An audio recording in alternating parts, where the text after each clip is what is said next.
Hello, and welcome to another Growth Masters Federal podcast on growing your business in the federal sector. Growth Masters Federal is a nationwide community of growth-oriented government contractors, their owners and executive teams, and the professionals who support them.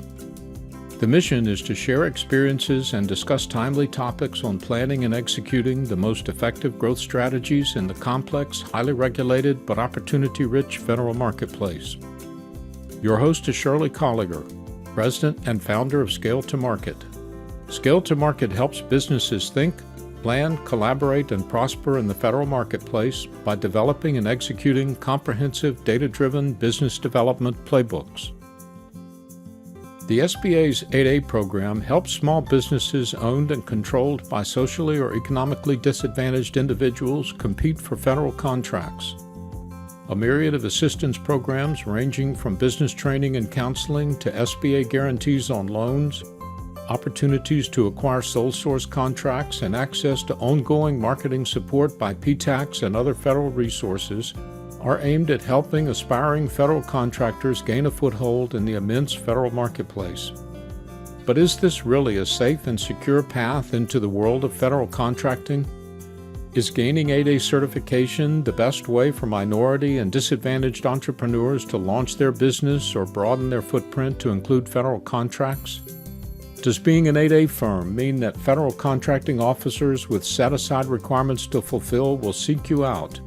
Along with very real and significant advantages, the 8A program is also shrouded in mystery and myth for those as yet uninitiated in its nuance. In today's discussion, Shirley takes a deep dive into the program from the contractor's perspective with DeVan Brown, an experienced entrepreneur who has taken his business into, through, and out of the program and has survived to tell the story.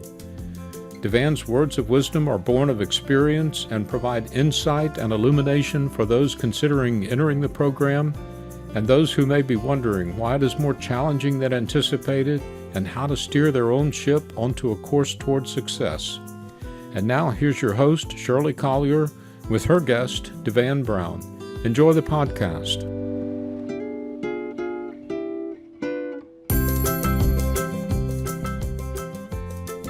Hello everyone, Shirley here.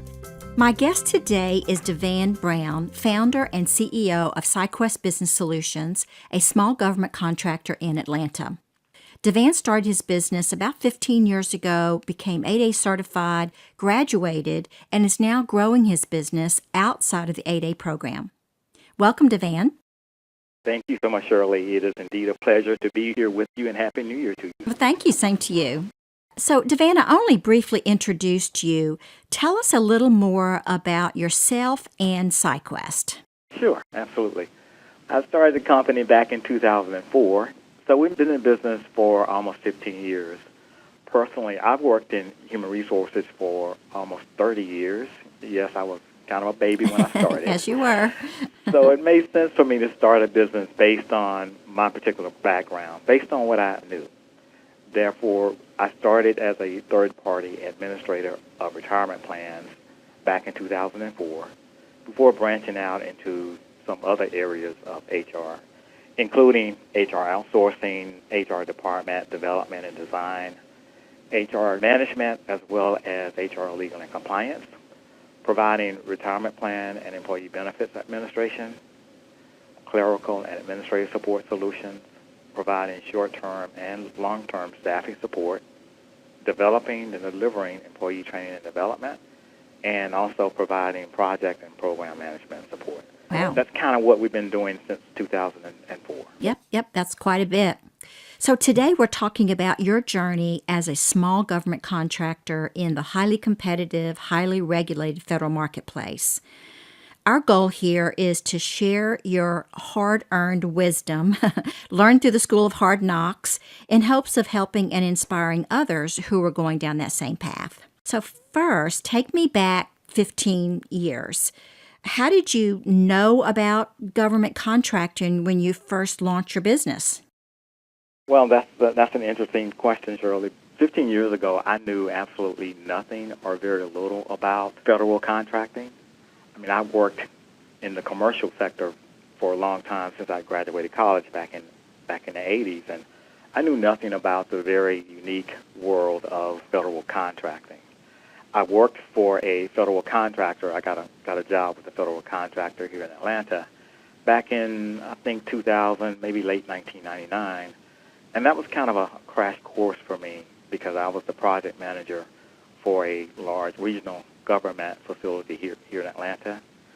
So working for that particular contractor really provided a crash course for me in, what this world is all about. And again, I knew absolutely nothing about it, so it was a very rapid learning experience for me, but it was very not only unique, but it was very beneficial because I think had I not gone through that, had I not learned that back in 2000, I don't think I would be in the position that I am now. Yep. I really don't. Yep. But, upon leaving that position, I wanted to make sure that I knew everything possible about federal procurement and what it meant to be a federal contractor, what that really entailed and what it looked like, and how to become a good federal contractor.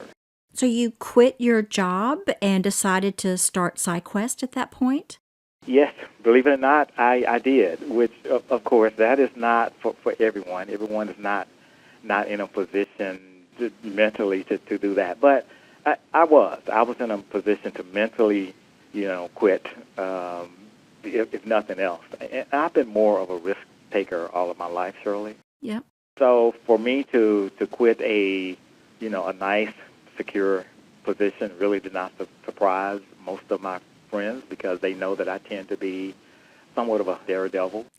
So I took a leap of faith, and at times it felt more like a death plunge, but I've been there.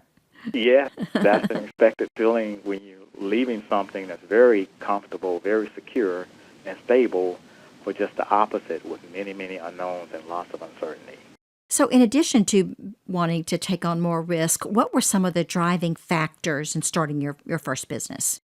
Yeah, so I've always had an entrepreneurial drive, Shirley. I mean, even as a kid, I think back to selling newspapers on my bicycle from door to door when I was, 13, 14 years old. Yeah. With my first job right out of college, I felt like corporate America was probably not going to work out for me. Fortunately for me, it's something I realized, back early on, as opposed to waiting 20, 30 years and, trying to get out of something that I've been in for a very, very long time. I just found it to be very, very rigid. It was too rigid for me. Yeah. I felt like I had little, if any, control over my own destiny. And I genuinely felt like I was destined to do more and to be more. So the primary driving factor was just a longing desire to be more and to be in a position to help others as well. So you jumped right in with both feet. Yes. And you started a government contracting business, for heaven's sakes, which is very hard for your first business. Yeah. So what sources of information about federal contracting did you find helpful in those very early stages? Well, keep in mind now, this was back in the late 90s, early 2000s that I worked for a federal contractor. The Internet was new and just taking off, so there was lots of information available on the Internet. So, I did lots of research, lots of Internet research, lots of studying. But also there were some key organizations that really helped me along the way. The SBA helped me with my initial marketing strategy. They were very instrumental in helping me identify exactly what my goals and objectives were and helping put together a detailed strategy in attaining those goals and objectives. Yep. Counselors at SCORE provide free mentoring to prospective and established small businesses. They assisted me with creating operational processes that were lacking. Yep. And probably most importantly, Shirley, I found that the Technical Procurement Assistance Center, I found them to be really beneficial as they help companies identify, compete for, and win government contracts. Here in Atlanta, it's the Georgia Tech Procurement Assistance Center, but there are over 300 TPACs nationwide, yep. one in or near every major city and major university. Yes, and their services are free. Their services are free. Yes, I refer a lot of businesses to the PTACs around the country. So knowing what you know now, how was your thinking back then misguided? Wow. Well, spending most of my career in the commercial sector, I expected the federal government, to use the same procurement methods when purchasing goods and services. In the commercial sector, there's a need, and someone is told to go out and purchase whatever is necessary to fulfill that need. Yep. But my thinking was, most misguided by not understanding how the government really purchases. The government does not necessarily purchase like that. My thinking was also misguided by not understanding the importance of marketing and establishing significant relationships. And, since we were in the 8A program, unfortunately, like a lot of new 8A companies, assume that with an 8A status, there's going to be automatic revenue. Once you receive that certification, there will be manna from heaven, which that was just not the case. That is certainly not the case. Yeah. And, also my thinking, I think, was misguided by assuming, Shirley, that everything in procurement and federal procurement is fair and equal. Ah. Fair and equal sounds good, doesn't it? But Yes. it's not always. That's my experience has been that has not necessarily been the case. Yes. So what was your experiences that led you to the conclusion that federal procurement is not fair and equal? Well, almost all procurements go through a proposal cycle. So they solicit proposals. The proposals come in. There's kind of a lengthy evaluation process that's conducted typically by an evaluation team. So you find terms like best value, trade-offs, and LPTA.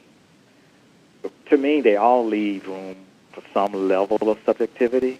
For instance, there's a proponent who may believe that their proposed solution provides just a fantastic value to the government, and it may very well provide a fantastic value.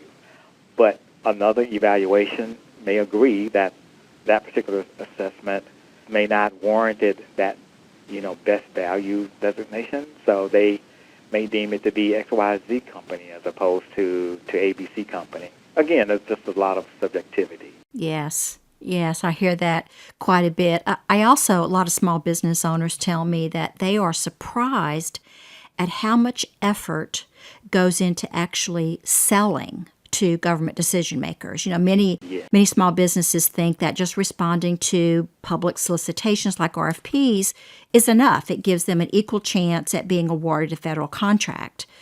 So has that been your experience as well? Well, initially that was my thought process, but going through that process and Shirley submitting, really good proposal after proposal after proposal and really not getting an award, I quickly learned, after, spending a lot of money on proposal development that that really was not working. Once the RFP comes out, it's really a little bit too, you're behind the 8 ball, you're behind the curve. Yes. So, my experience has been if it's out there on the street, you're too late.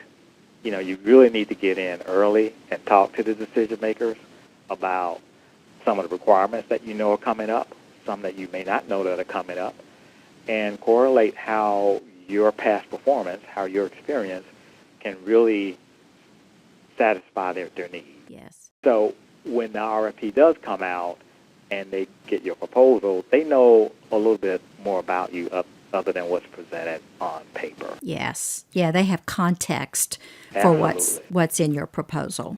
Yes, and they've seen you, they've talked to you, and hopefully you've been able to really sell yourself. Yep. And to sell your story, to really communicate that you understand what their needs are and that you have the best solution. So that was a big lesson learned. But what would you say was your biggest lesson learned in growing your business, and when did it happen? Well, it actually happened, I think, about 4 or 5 years ago. But it took me probably two years into it to realize what was actually happening to me in the company, Shirley. And that was, most businesses, they will reach a plateau.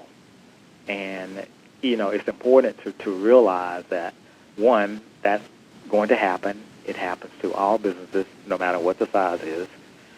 And recognize as early as possible that you will probably need some help to advance to the next level. And really understand what that next level looks like and have an understanding of what that help entails. Who will you need? Who can help you? Because, you got to a certain point. You reach that plateau, but you got to identify and you got to have that assistance to really help you get to the next level. So, recognizing early on as a business owner that, as the business owner, you're responsible for moving the company, advancing the company to the next level via a very clear vision, having the right people in the right positions, and having the determination just to do what some others are not willing to do. I mean, that's what entrepreneurs do. Yep. If it were easy, everyone would be an entrepreneur. Yep. But I think I'm here because I've been more of a risk taker in my life. This is just an example. And fortunately, most times that I've taken risks, it's worked out just fine. I risked jumping out of a plane at 14,000 feet a few years ago, and that turned out well. Fortunately. You're still here. I'm still here. So give me an example of how you advanced the company, how you articulated your vision, and how you hired the right people to get you to the next level. Sure. Well, as a small business owner, at times, Shirley, I got caught up thinking, I can do it all. I can, this is my baby. I started it. I know what's best for the company. I can do it all. And nothing is really further from the truth. A lot of times, small business owners, I know this is the way it is with me, our egos can kind of get in the way, and we can become our own worst enemy. And when this happens, it's important to one, recognize it, and two, step back from the business and conduct an objective evaluation, such as, determining what resources will you need to get to the next level. Will that money? Are we talking about people? If we're talking about people, what kinds of people? I asked myself years ago, do I need operational, functional individuals? Do I need people with business development experience, or do I need both? Yep. And so it was only when I stepped back, Shirley, and really just looked at my business from a 10,000-foot level that I was really able to take a look at it and say, this is what I really need to go to the next level. Yep. That's an important thought process, is thinking about that and then putting it into action, and it's not easy. It's not easy. Again, because we think that we can do it all. Yep. And it's important to understand that we can't, and it's important to surround ourselves with the people that can really help us along the way. Yep. So we need to take a brief break. My guest today is DeVan Brown, founder and CEO of Cyquest Business Solutions. When we return, we'll be discussing hiring key members of your firm to facilitate growth. So don't go away. We'll be right back. Today's discussion examining the pros, cons, and nuances of the SBA's 8A program is brought to you by Scale to Market, and your host is Shirley Collier.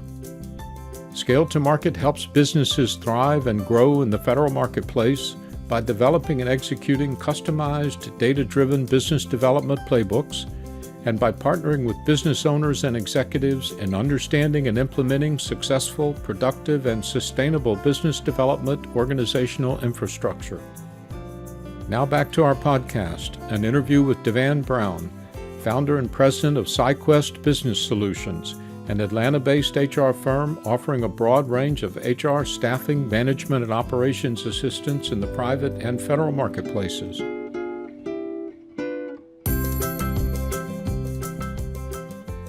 Welcome back. So DeVan, before the break, we were talking about getting the right people on the bus. We know that no successful CEO can do it alone. So what did you do right in hiring key members of your firm, and what did you do wrong? Well, Shirley, this is one of the times that I feel it's okay to pat myself on the back. I don't do it very often, but I've been fortunate in that I've been able to identify, good people and develop talent. I understand the importance of, finding the people and not rushing the process, i.e., hiring slowly but firing quickly. At the beginning of the hiring process, I ask open-ended behavioral questions, such as, tell me something that's not on your resume. That tends to throw people off sometimes. Or what are you passionate about? A candidate's really not expected to hear that kind of question in an interview. But answers to these questions and similar questions can tell you a lot about a person. Also, background gathering beyond what they present to you, their personal references. Of course, they're going to provide 3 personal references. The references are going to provide, stellar recommendations for them. Sure. But, you'd be surprised what you find when you Google a candidate. So I highly suggest, Googling people that are coming in to talk to you about a position, especially in a key role. Yeah. But, once they're on board, make sure that you communicate expectations. Let people know what you expect of them. If not, they kind of create their own expectations, which may not meet yours. Yep. Yeah. And, hold people accountable after they understand what's expected of them. After I've clearly communicated that, I am checking in to make sure that they understand that, this is what I'm expecting of you, and I'm holding that person accountable accordingly. So DeVan, during the interviewing process, knowing what you wanted to do with your business, you wanted to take your business to the next level, what were the specific traits that you were looking for in these candidates? Well, there's several, actually. Probably number one for me, looking for people who had some sense of creativity, people who have built something, who have created something. And it doesn't necessarily have to be a business realm. It could be something from an artistic perspective, but just people who are creative, people who are genuine. When you're talking to people, to candidates, I mean, you can really tell, who's genuine and who's not. You can tell who is going to, walk the talk, as opposed to just coming into an interview and just talking to you about, how fabulous they are. Yep. But also, I look for people who understand what it is that we're doing here at the company, and understand how important their roles are, and have them buy into the importance of helping to advance the company. It's not always about an individual, but it's about a team. I'm real big on teams and forming teams and motivating and encouraging teams, Shirley. Yes. So people understand exactly, when they start, they know what I expect of them. They know what the risks and rewards are, and they just buy into that. And that's something I really look for before someone is leaving an interview, just to make sure that they understand who we are, what we do, the importance of the position that they're interviewing for, and the qualities that they bring to the role. Yep. Excellent. Excellent. So I want to go back to 8A companies and get your opinion on what is the biggest mistake that you see 8A companies making that prevents them from creating long-term value?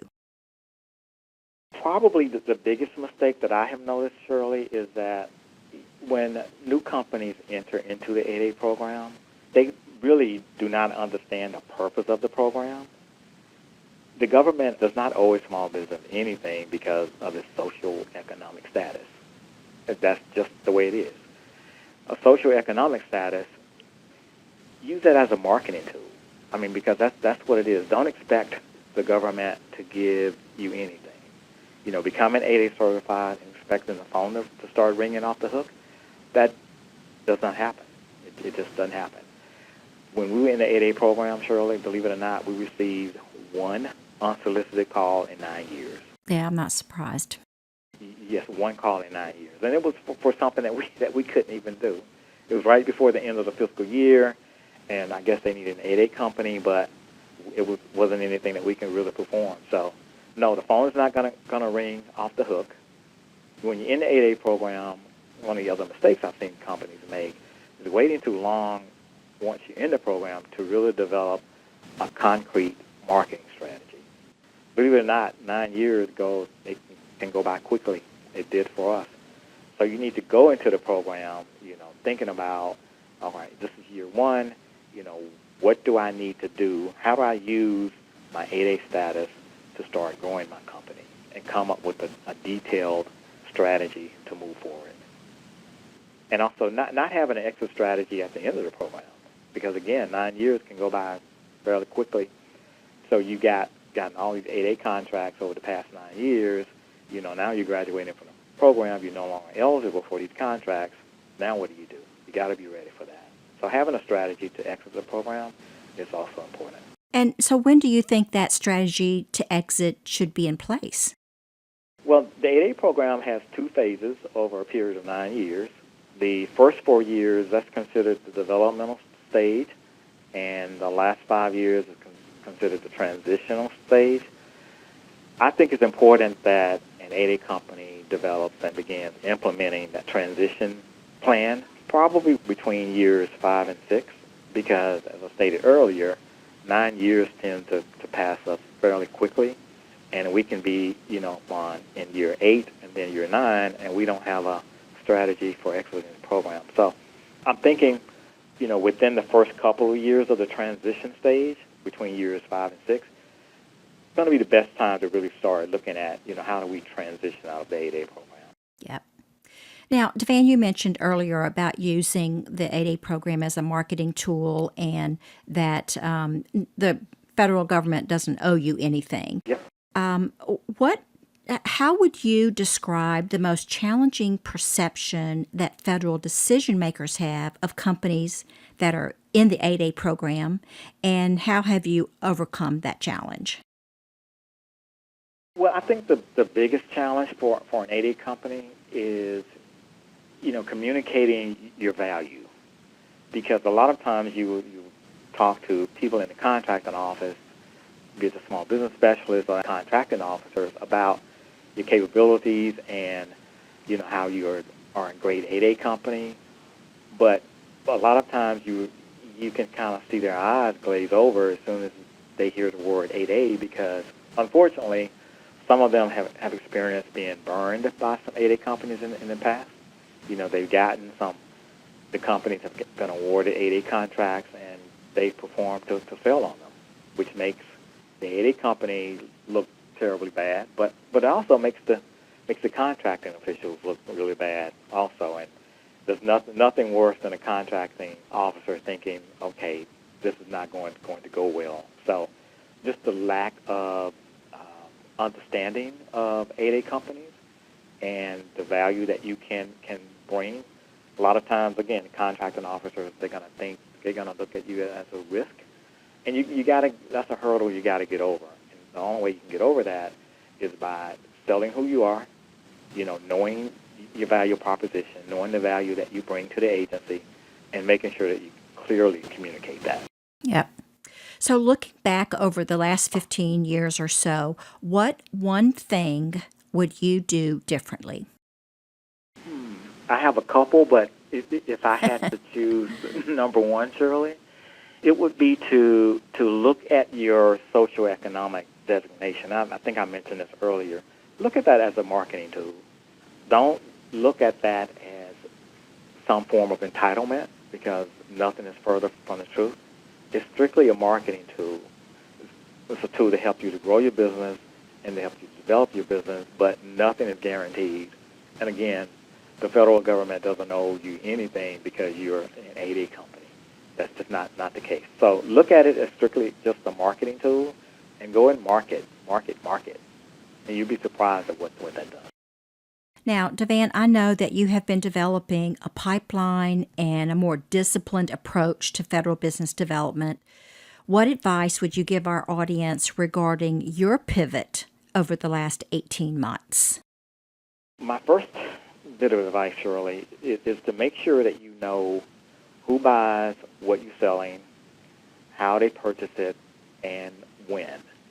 It makes no sense to be talking to someone in the procurement office, in the contracting office, about your particular service or your particular product, and they don't even buy that.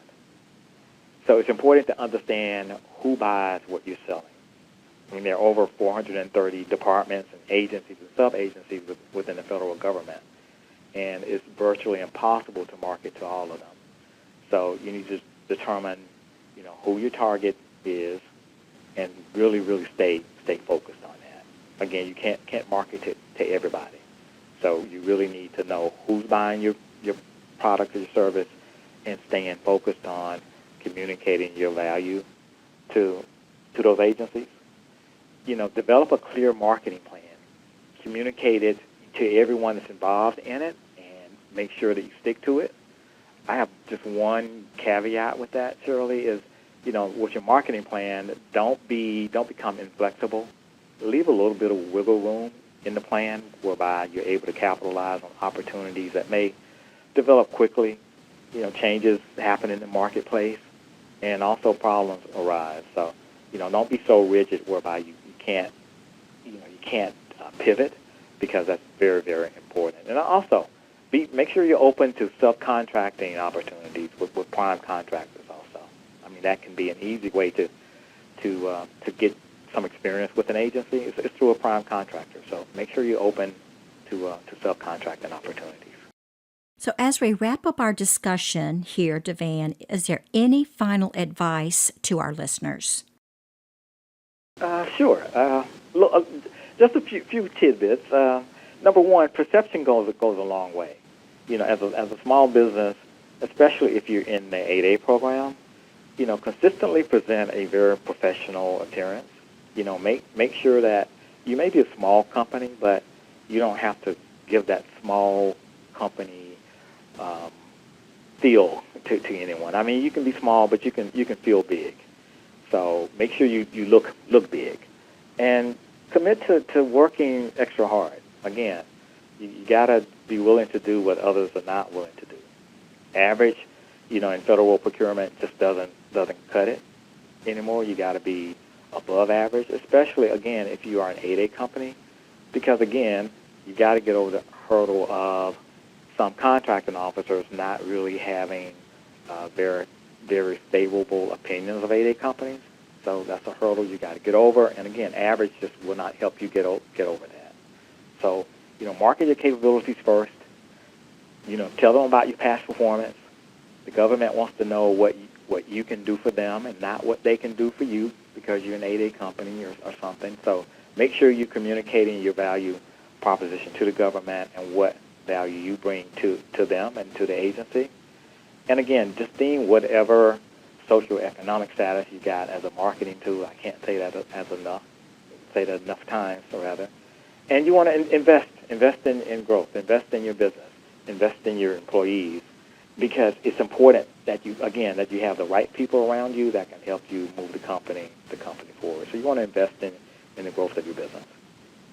That's my advice, Shirley. DeVan, thank you so much for your knowledge and your wisdom that you've developed over the last 15 years as the founder and CEO of a small government contracting business. Sharing your experience here today is very helpful to others who are just starting down that same path. I hope so.